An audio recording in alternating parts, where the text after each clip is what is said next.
Good people, good people, good people. Welcome back to the Guntown Podcast, episode 220. I'm Doug B. If you tuned in to this podcast, thank you for your time and your attention. I really appreciate you giving it a shot. Today's guest is the founder and owner of Levitate Legal and Consulting LLC. I'm looking forward to this conversation, and I'm sure we'll all be inspired by her story. Let's chop it up with Terri Reynolds, Esquire. Terri, how's it going? I'm fantastic. How are you? I'm doing well, and I'm glad everything is going well on your end. First things first, thank you for taking time out of your schedule to speak with me a few minutes. I really appreciate it. Thank you for having me and thank you for what you're doing for the city of Montgomery. Yes, ma'am. Of course, we to talk about all the great things you got going on with Levitate Legal and Consulting LLC. But before we talk business, let's get to know the woman behind the brand. Born and raised in Hartsville, Alabama. How was your upbringing growing up in Hartsville? Small town, country girl. Hartselle is one of those towns, 4 or 5 stoplights. Everybody knows each other. You related to half of the town. And so that was really my upbringing. Just country girl, spending a lot of time with my grandparents and my parents. All of my family was really close in surrounding counties, Lawrence County, even smaller town. It was a big deal when we got to go to Huntsville, to Madison Square Mall, to go back to school shopping, which is now been torn down as a Top Golf. But it was just real humble beginnings. I'm an only child, so I spent a lot of time, reading and kind of living in my own little world and imagination, and just really had a very blessed upbringing in Hartselle. Okay, awesome stuff, Hartsel. And to that point, like you were saying, I just looking at the population, 15,000. So definitely is that small town, and like you saying, everybody know everybody. And I'm Yes. pretty sure growing up in a small town like that, like the whole town was your village. Like pretty much everybody had some type of hand in raising you, and that's what it takes, a village. It takes a village. And, when I was growing up there, it was about 10,000 people. So the city has grown a lot with the growth in Huntsville and Athens and the surrounding area. But it was, right at 10,000, maybe less then. And it was one of those cities where there wasn't a whole lot of us there. It was not a huge black population. And so we were all related. It was one of those things like, listen, you can't date until you graduate from high school because everybody in the city is related to you, which was fantastic, to when as an adult and now as, somebody that's parenting 3 kids to look back and know like how tight that village is, that people that you don't even know personally in your town, they know you, and they're looking out for you, having your back. So yeah, it's definitely a village. And the older that I've gotten and the more that I've got to travel and see other places, the more I really appreciate, the upbringing that I had in Hartselle and all that is given to me for sure. Yes, ma'am. Awesome stuff. So once you finish up all your schooling and Hartsville and all that good stuff, finish high school, did you go to college, military, or did you go right to work? I went to college. Now, as much as I can appreciate my upbringing now, when I finished high school, I was ready to hit the road and kind of see a little bit more of what the world had to offer. And so, I went to a school in Memphis, Tennessee, Rhodes College, which was a small liberal arts school. And, Memphis is, for me, was a big city, with a lot to offer. The school that I went to was a small liberal arts school, and it was really a wealthy school. So I was there on full scholarship. And the biggest transition, Doug, that I had at Rhodes was not the racial demographics, but was like the income demographics, because I had people on my floor in my dorm whose parents were sending them shopping in New York over the weekend on charter jets, which was like something that completely blew my mind. That level of wealth, it was something that I had never seen before. So it really took me a while to adjust to that situation, and it took a lot of the Black students at Rhodes some time to adjust, because there were not a lot of us on campus, but there was a lot of us in the surrounding areas. And so I was able to really kind of branch out in Memphis and find myself, and make friends on campus and outside of campus. And so it was really instrumental in me becoming who I am. After I finished at Rhodes, I came back to Alabama and went to University of Alabama School of Law and got my law degree in Tuscaloosa. So I went straight through out of high school to undergrad and then straight from undergrad to law school. Okay, that's what I'm talking about. Got right to it, then Got to it. Yeah. didn't take any gaps, didn't take any breaks. So you finished high school, did your undergrad. So moving from that small town to Memphis, I know that in itself was a culture shock, just the city itself. Oh man, it was a huge culture shock, and I was really fortunate though. I said the school did not have a lot of diversity. I think when I was there, it was maybe 10 to 12% Black, but in the way the dorm was set up, we had quads, and so it was 4 rooms in a pocket, 8 girls in a quad. And in my quad, half of us were Black. And so the other girls that were in the quad, one of them was from Atlanta and the other two were from Memphis. And so I kind of had me a built-in family there immediately, which was great for, a small town girl. And so I had people who helped me get to know the city, kind of invited me into their circles. And yeah, it really was a culture shock, but it helped me see the world through a bigger lens. And, prior to going to Memphis, I really don't think I understood the world very much past Hartselle. And my time at Rhodes was really when I understood like it's a lot out here to see, it's a lot to do. Uh, there are a lot of different perspectives and how people view the world. And it was also my first time really seeing Black wealth in Memphis, which really opened my eyes to what the possibilities were. For me, this little Black girl from a small town in North Alabama. So it was a big shift in my perspective. Like I'm forever thankful for those 4 years in Memphis, and they had their ups and downs, but it was a game changer for me for sure. Yes, ma'am, and that's so powerful and everything you just talking about, just in terms of going to Memphis, going to Rose College, and just that experience, that exposure to the Yes. wealth, and just meeting those people from all over, and one of the that's one of the best things about college. Like you get an opportunity to meet people from all over, and you get a chance to learn different perspectives, like you were just speaking to, and just that exposure. You can't put a price on it, like going to college and meeting people from all over. No, you absolutely can't. And people get that exposure in different ways.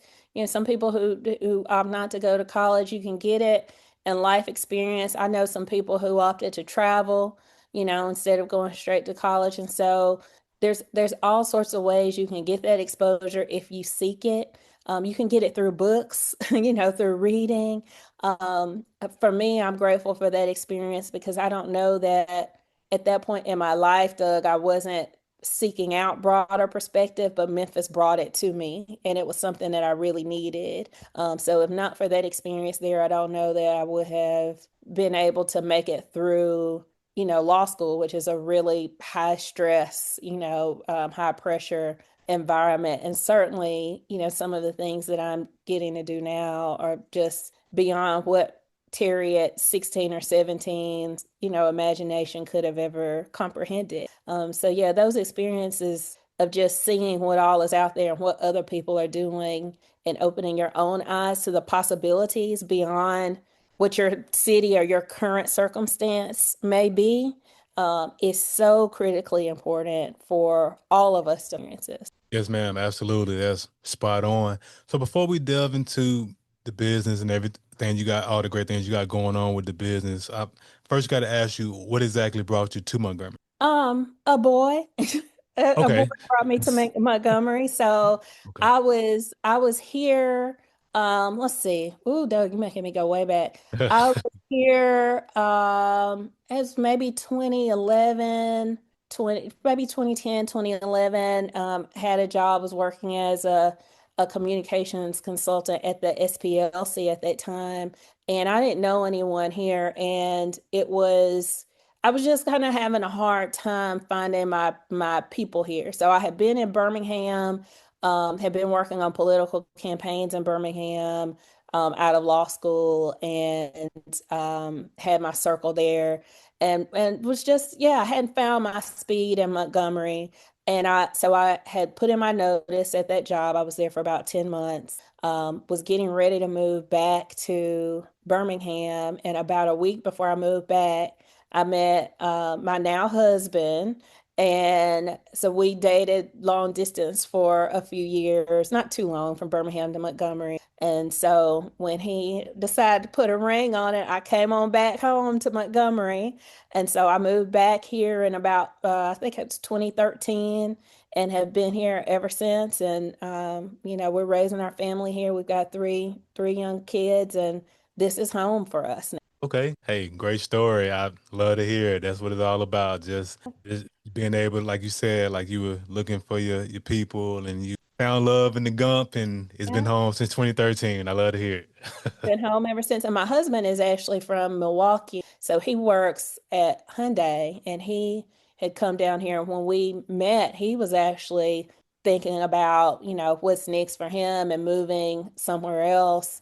God had other plans for us. And so he's been at Hyundai for quite some time, and I'm here and have started a business here. And so we really are locked into being here, being residents of Montgomery County, and doing our part to try and contribute to the. Yes, ma'am. And that's awesome stuff. So let's talk about your company, Levitate Legal and Consulting LLC. So I'm big into brand names, Terry. So I got to ask you, what's the inspiration behind your company name? So, Levitate is named after my son, Levi, and this is my husband and I have three children that are here, and Levi is in heaven watching out for us. So, in 2019, we had a late term pregnancy loss, and we knew that there were issues with the pregnancy about the mid pregnancy mark, and it was one of the if not the toughest experience of my life, my husband's life, our marriage. Kind of going through this pregnancy, knowing what the end would be. The doctors were saying that we would not have a lot of time with our son, but we did everything that we could to mitigate that until we realized, there was nothing else we could do. So we um, carried Levi for 36 weeks and 5 days. And he was born still. He had a genetic disorder that impacted the development of his lungs. And so Levitate was really born out of my grief for that loss. And along with Levitate, we have a foundation, the Levi's Grace Foundation, that I started that year with my dear friend who also had um, lost a daughter due to a genetic anomaly. But after we lost Levi, I had been working. I was so down that I could not bear to go into the office. And so I quit the job that I had, and I just grieved. And I'm lucky that I had some people that came in and supported me, allowed me to make a living, but to do that from home. But I threw myself into work as a way of coping, which in hindsight probably wasn't healthy, the most healthy choice for me to make, but it was very fruitful. And and Levitate Legal was born from that. And so Levitate, our goal as a firm is to lift people up, but the first four letters are Levi. And we lost him 6 years ago. And it's still a journey, Doug, but every day I recognize how those 36 weeks and 5 days that I carried him lifted me up towards God's purpose in my life. And so Levi and Levitate Legal, it's just very personal to me. It's a living, it's a living iteration of my son and how I can continue to honor him even though he's not here. And so that's why the work that we do to help communities is so personal and important to me because it's how I honor. And that's so powerful. And I offer my condolences to the loss of your son. Yes, Thank ma'am. Yes, ma'am. I'm sorry. No, that I'm just saying thank you. And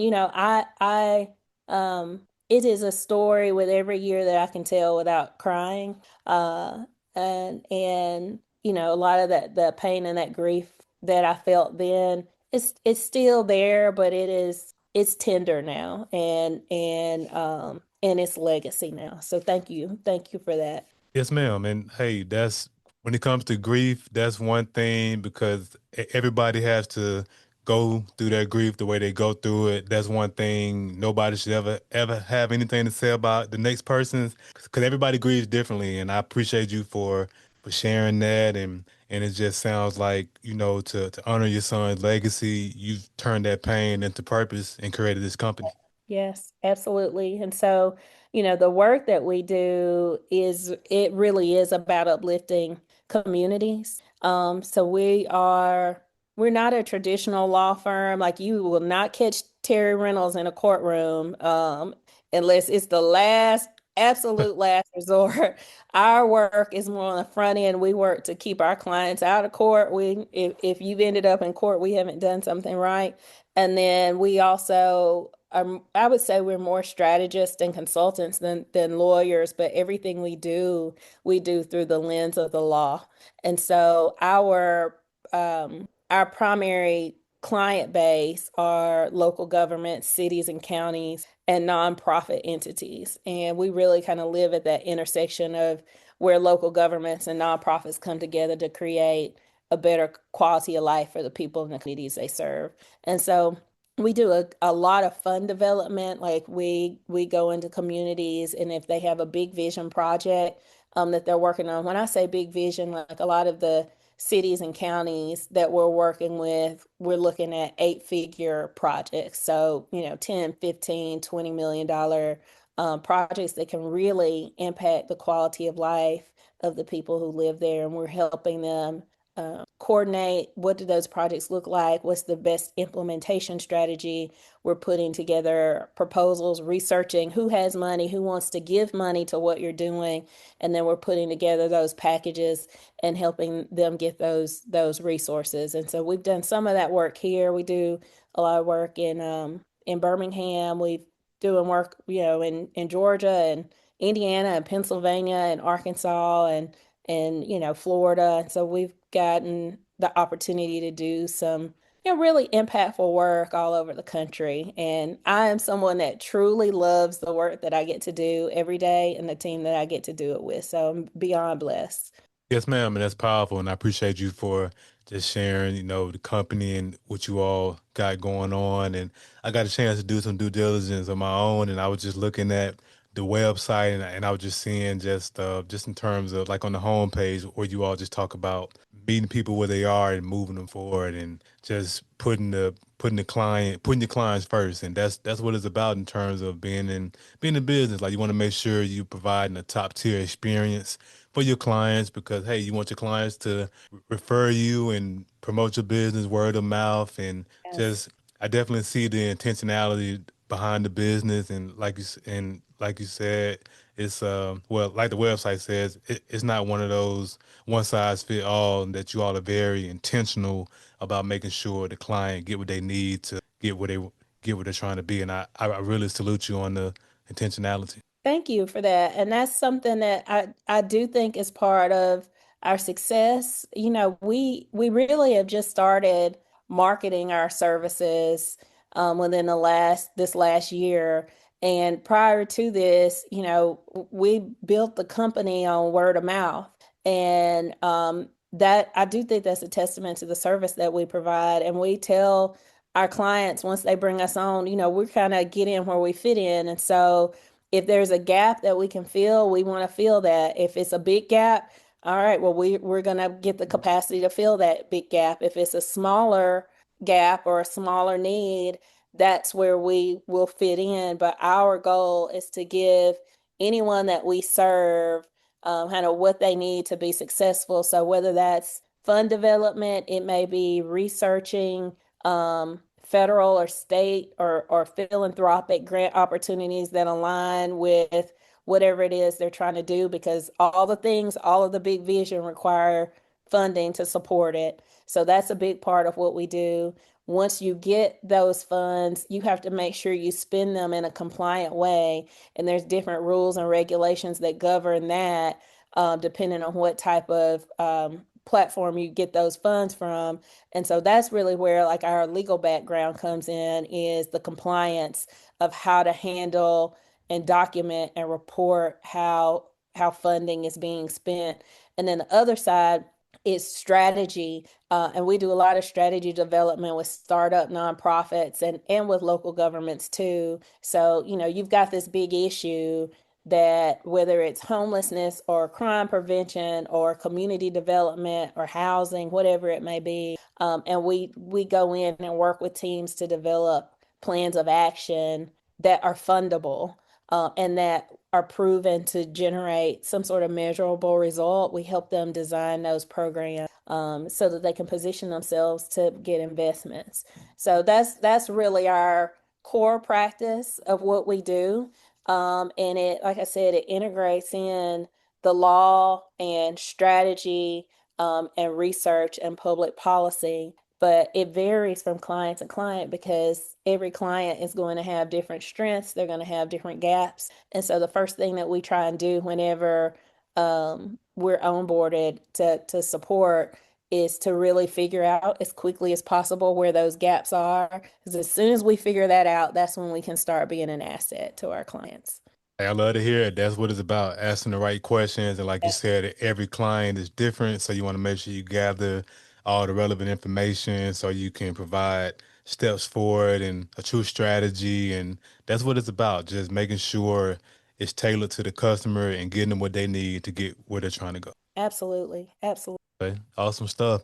So whenever I have entrepreneurs on the platform like yourself, I like to talk about three things: the aha moment, action, and audacity. Take us back to your aha moment when you first had the idea to take your love, your passion for law and turn it into this company. Oh, that's a great question. I honestly feel like it's probably been within the last 2 years that it really hit me what our stride was.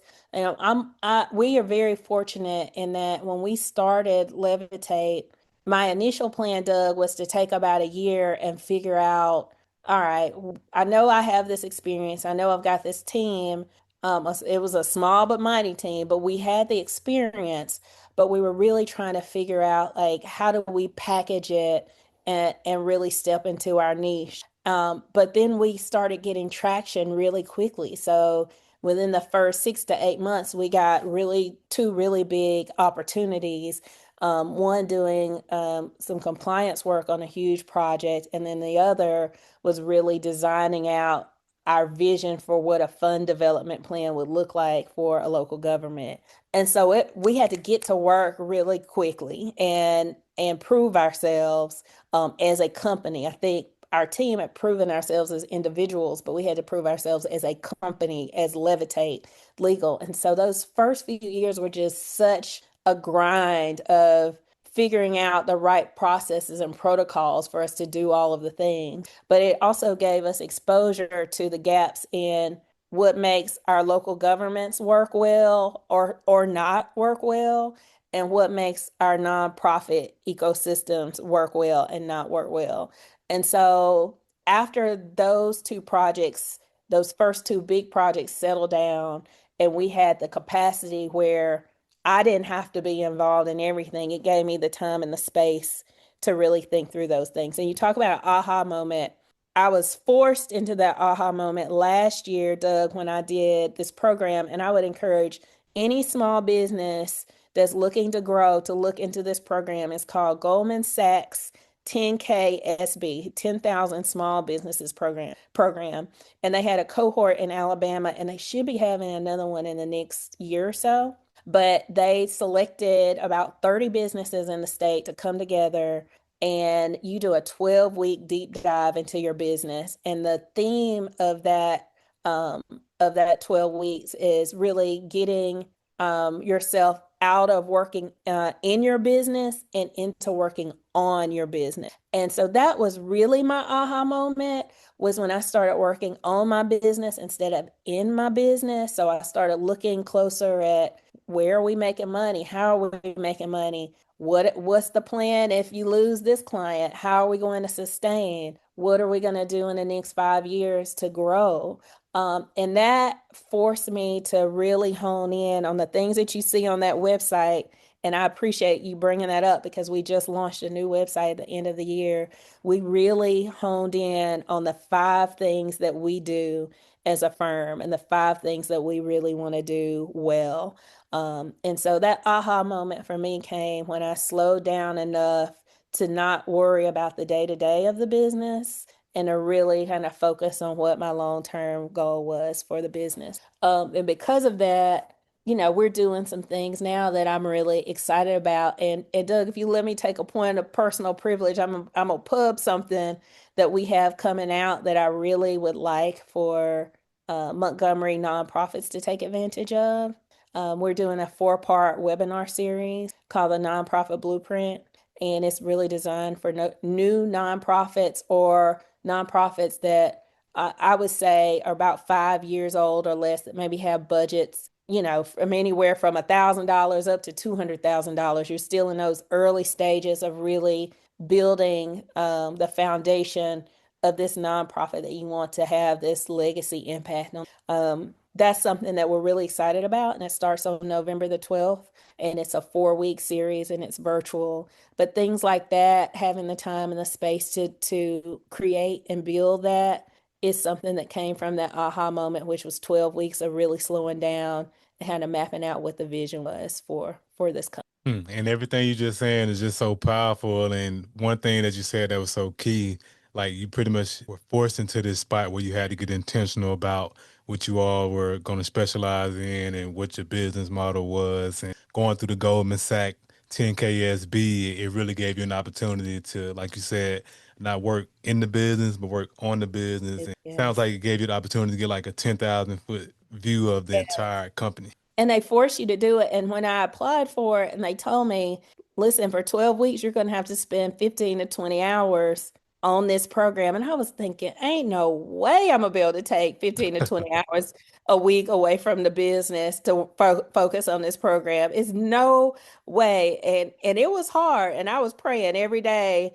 let me just do what I need to do. But what made it easier is that there were 29 other businesses that were saying the same prayer. We were all like, ain't no way we can do this, but we all left stronger because of it.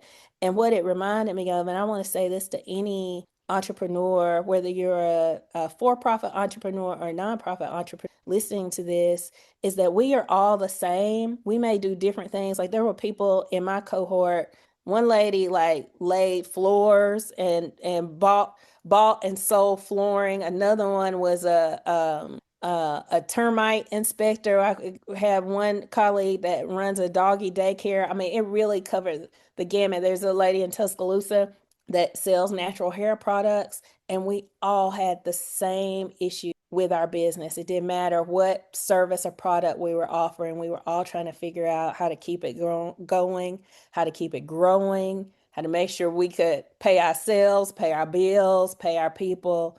And so there was a real sense of community there. And that community is really important for entrepreneurs. I cannot pub that program enough. It was definitely a game changer. Yes, ma'am, and that's powerful, and that's so great that your company, along with the other 29, y'all got a chance to collaborate and come together and really just, like you said, just understand, hey, we're more alike than we are different, and Yeah. that was just great that Goldman Sachs gave you that exposure to have that aha moment, and the next portion, action. So it sounds like within that 12-week time period, just in terms of the action. So when you got that information at Goldman Sachs, did you start to apply it right after the 12 weeks were up or during the 12 weeks? Like when did you actually start to apply the information you learned? Let's see, that program ended maybe in November of last year. It's probably been within the last 3 or 4 months that I've really started to apply it. But I was listening. It's been, the seed was planted. The seed was planted then. And so one of the things they made us do at the end of that program was create a growth plan. So it's like, okay, you know what you're doing now and you know how you're making money now, but how are you going to grow? Like where is the next, depending on where you at in your business, where's the next $1,000 coming from, or the next 10,000, or next 100,000, or the next million? Where is it coming from? And they made us develop a plan, and we spend a lot of time cultivating that plan.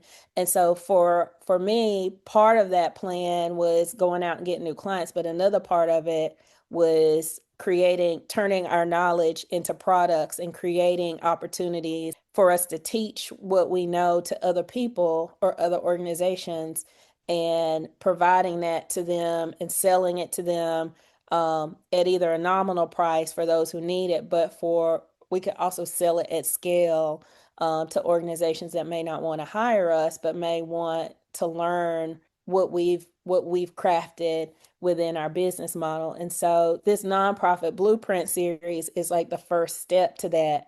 Now the nonprofit blueprint series is really out of my heart because I believe nonprofits are so important, and so it's an opportunity to give back to those who are wanting to build a nonprofit. It's free. That's why we're doing it. This one's free, but and we will continue to do free trainings like this because that's just how I want to give back. But not all of them are going to be free. Some of them will, be an opportunity for our business to continue to grow.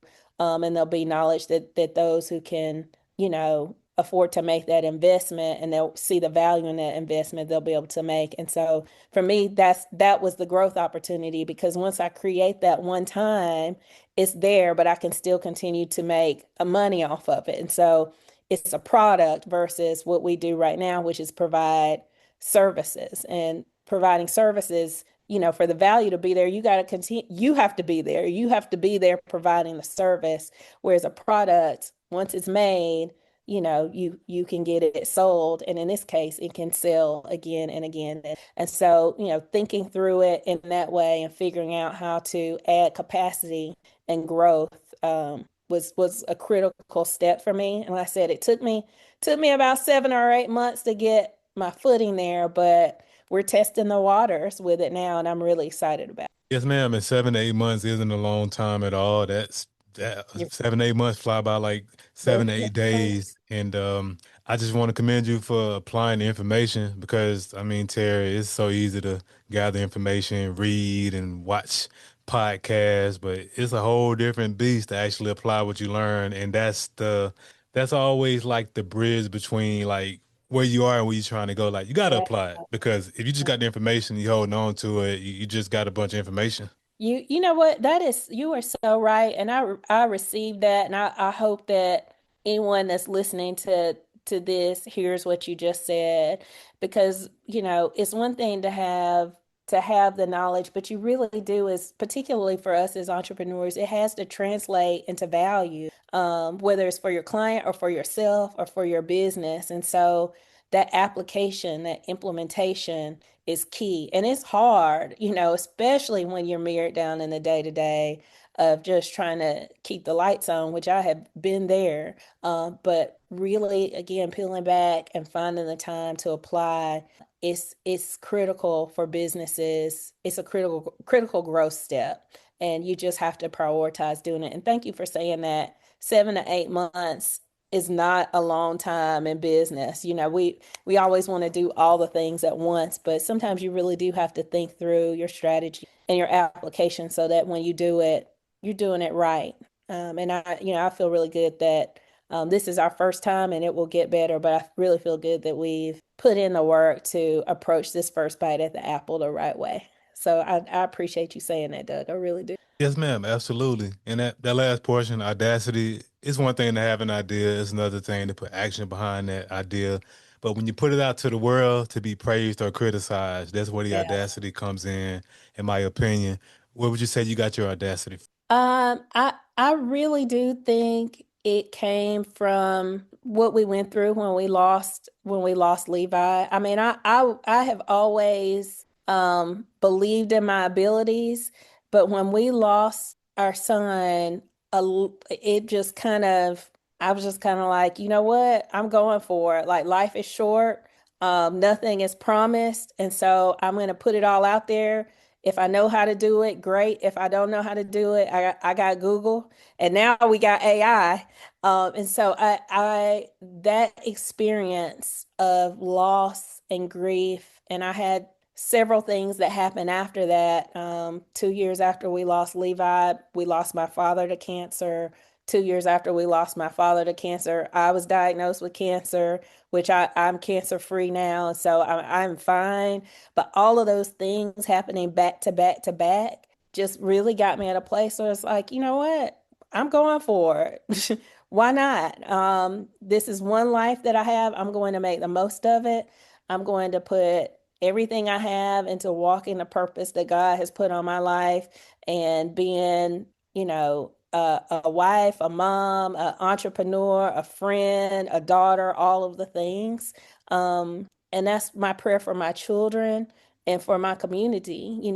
Anybody that has a dream, why just go for it? Why not you? If somebody else can accomplish and build and develop, you can too. But it really is, audacity is such a powerful word. The audacity to believe that you can do it and that nothing separates you from, all these folks that came before us that built something from nothing. Yes, ma'am, and that's so powerful. And again, my condolences to the loss of your son and your dad. And definitely want to give you your flowers for kicking cancer's butt and being cancer free. That's so amazing. And that in itself, and just everything you've been through, and even surviving it, you gave yourself that audacity. Because, like you said, hey, why not? I mean, we got one life to live, and what's the worst? What's the worst that's gonna happen? I'm gonna learn something new, and hey, you dust yourself off and try again.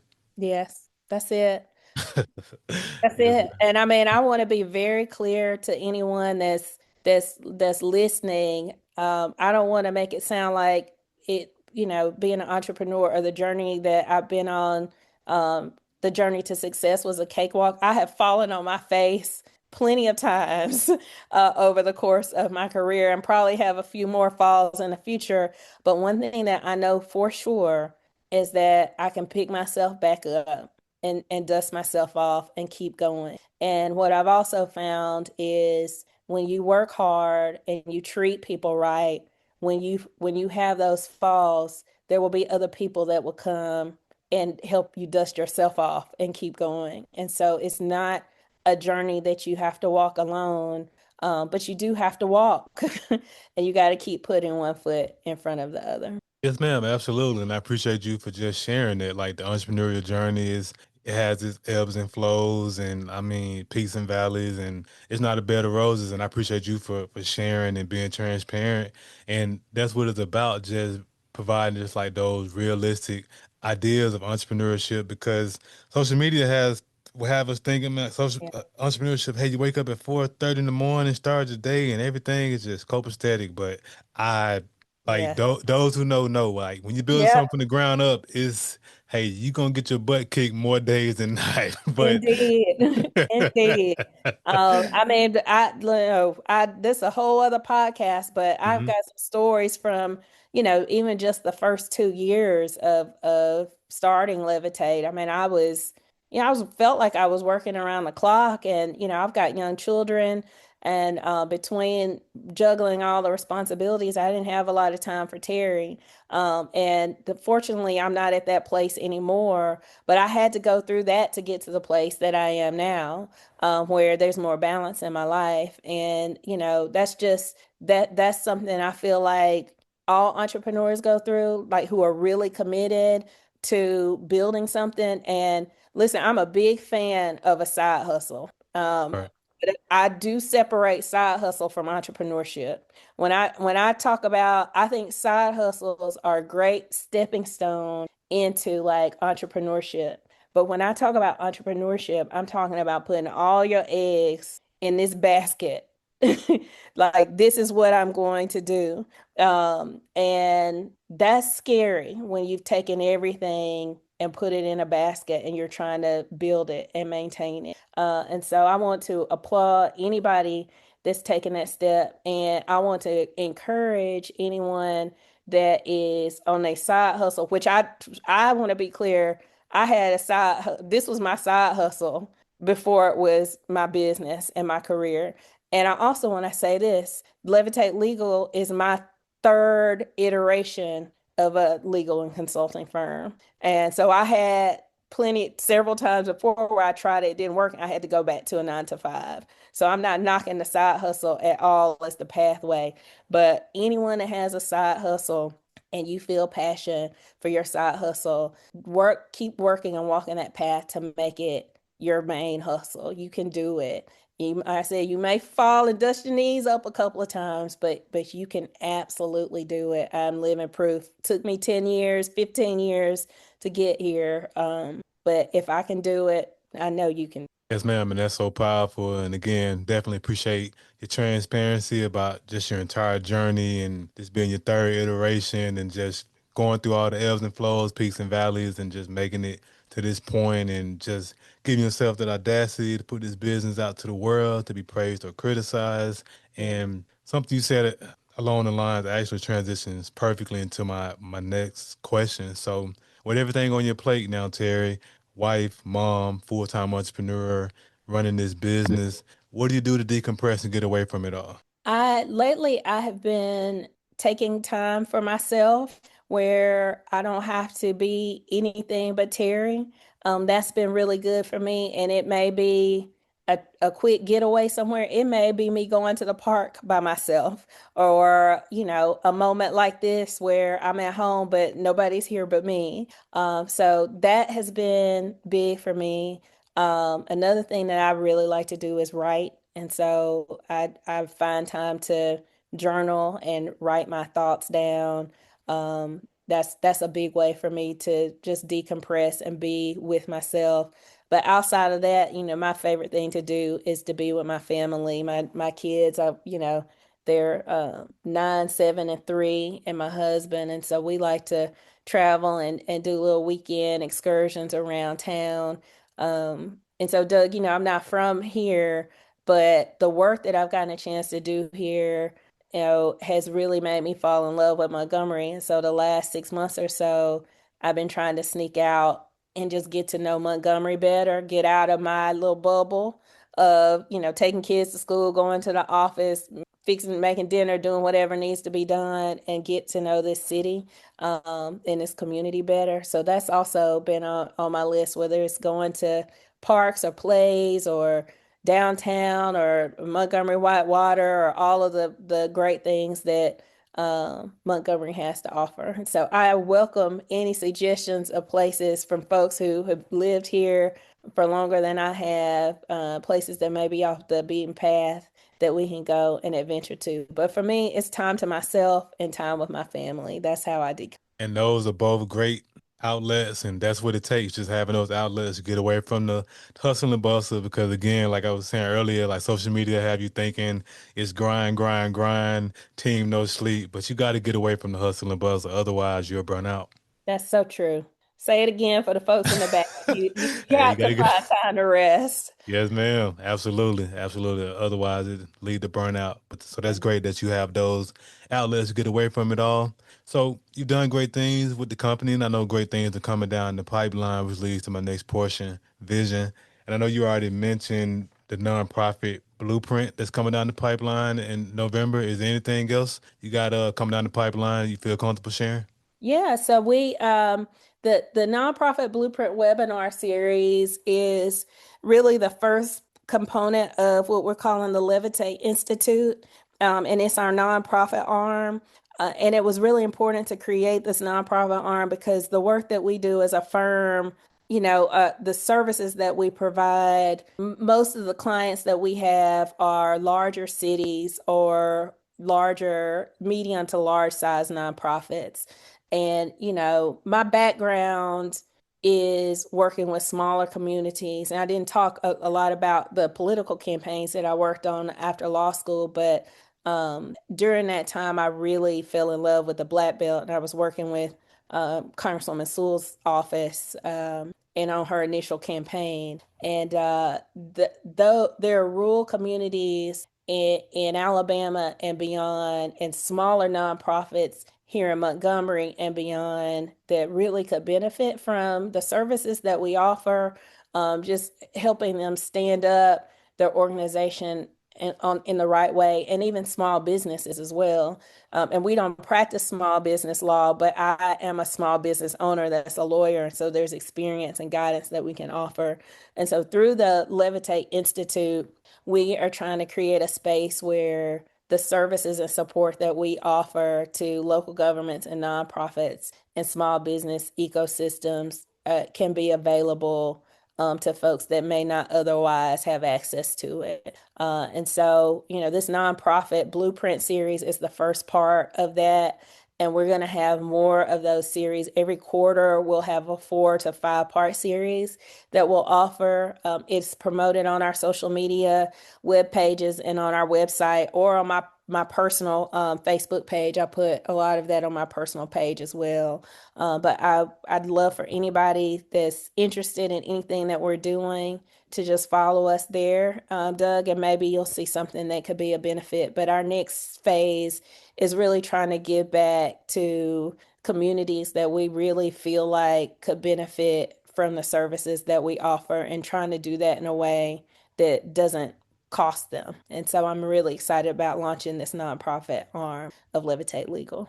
Yes, ma'am. That's amazing. And I have no doubt that this nonprofit blueprint webinar series will add value to the community and that everything Levitate Legal and Consulting touch will continue to turn to gold. Thank you. Thank you. Yes, ma'am. As we wrap up the podcast, I want to ask $1 million question. So I started this podcast because I wanted to highlight the greatness connected to the city of Montgomery. Whether you were born here or lived here for a significant period of your life, be it college, military, work, or business, you operating in business in Montgomery, reside in Montgomery. I got to ask you, Terri, what do you appreciate the most about the city of Montgomery? I appreciate the city, the sense of community here. And there's just so much rich history that's associated with the city of Montgomery. And from the time that I moved here over 10 years ago to now, I've just seen a lot of shifts in this community, how it moves, how it addresses problems, how it grows. And, there's been a lot of economic growth. And it's not a perfect city, no city is, but what I do see continuously here is that desire and the passion to make it better. I see a lot of people who are contributing their time and their resources to trying to make it better because they know it's the right thing to do because they care about the city. And so that makes me, people who weren't born here, but who call it home, want to match that passion. So I just think the future of this city is really bright. It's grown so much, but there's still so much more opportunity to continue to build on the systems that make a city a great place. And I see people here who are willing to do the work. And so I'm just proud to be a part of it. Yes, ma'am. Powerful stuff. Powerful stuff. So, Terri, how can the people connect with you? What are your social media handles and website? You can find us on the web at levitatelegal.com. We're on LinkedIn, Facebook, and Instagram. If you search Levitate Legal, you'll pull us up, and we'd love to have you follow us. We've got a really active social media pages, and so we'd love to hear from you. And certainly, if you have any questions about anything that I've shared here, or you want to know more about us, you can reach us by email at contact@levitatelegal.com.